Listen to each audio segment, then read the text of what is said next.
people say, oh, it's just a rich people thing. You're not looking at the bigger picture of what is happening. They went to space for 11 minutes. This is America's goddamn problem, and that's why the other countries be laughing at us. Land of the free and the home of the fuck out of here, because I thought these women were staying up there for at least a month. I really don't want to get into a bunch of frivolous nonsense at a time in this country when we're, dealing with so much. Got a president who is an authoritarian, who thinks he can do whatever he wants, and he's destroying our form of government, democracy, and turning it into an authoritarian dictatorship right before our eyes. And he's got his accolades, effectively stealing money from the government in terms of the transfer of wealth via contracts in the government. And all that's happening in the background. And then you see something that you say to yourself, why is that happening? Why is it that a bunch of millionaires are being launched into space? And on top of that, one of those multimillionaires decides to make a big deal out of that. That would be Gayle King. I mean, really, this is a sort of a communications disaster. But you wanted to do it, and you're doing it. You wanted to take a flight up in this extremely phallic looking rocket, and you're doing it. It's something frivolous or something that's lighthearted. There was nothing frivolous about it's very, very, very quiet and still. And that's when you just sort of look around and you see the planet and the dark sky and the neon blue line, and you feel, wow, we came from there. Wow. Oh, the moon. You guys, I will have to tell you, look at the moon. Flynn, I gotcha. I always held on to something because I didn't want to involuntarily turn upside down.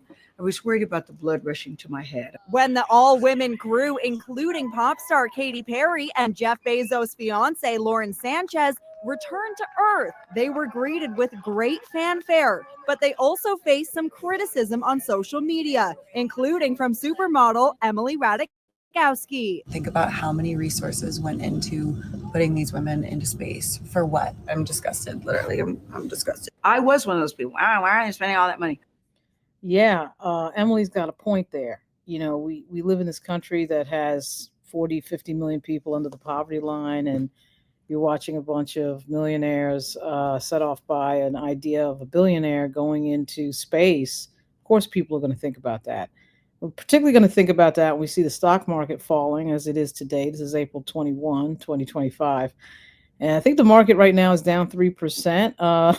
It's about to close in about 45 minutes. But there's some major economic stuff going on in the United States. And, I do think that people get out of touch. They get way out of touch. I, of course, have a particular sort of dislike for Gayle King after what she did to Justin Fairfax in 2019 in terms of not investigating anything, putting people on with zero evidence to make serious allegations with no proof behind them and no police involved.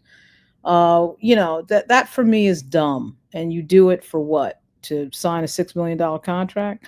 So, I just think Gayle King would be back in Connecticut right now if it wasn't for the fact that she's friends with Oprah Winfrey.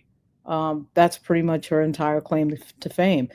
And in this moment, you can see that she is completely out of touch. And, so these people need to talk to some of their relatives who are not famous and to get a feel of what real life is really like. So, of course, she got criticized on social media. By the way, I'm not going to say anything negative about Katy Perry.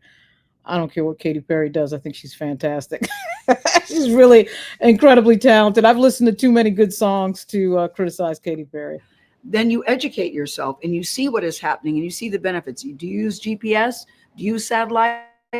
That's all because of space research, and in some cases, space travel. But the bigger thing is what it's doing to young girls and young women. Men have come up to me. They said, the fact that you did that makes me think maybe I could do that too. Take us space! It would actually be interesting to know who did the PR.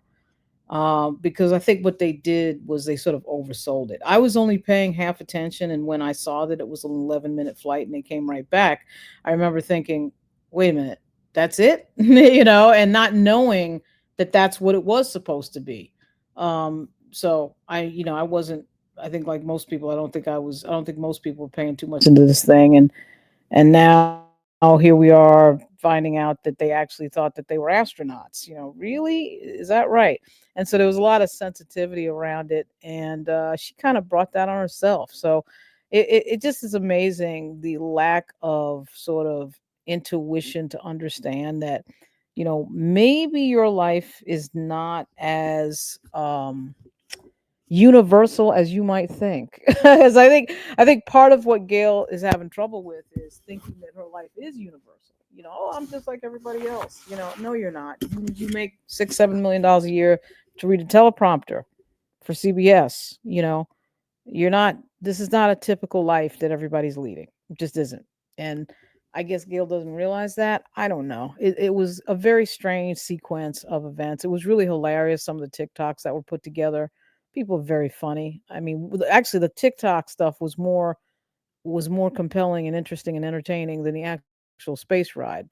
So that's all I'm going to give this is 7 minutes, but it is what I would call a communications fail. It would be definitely interesting to see who Bezos has as his communications team, because they made some major mistakes there, and it was some high end people. You got Katy Perry involved.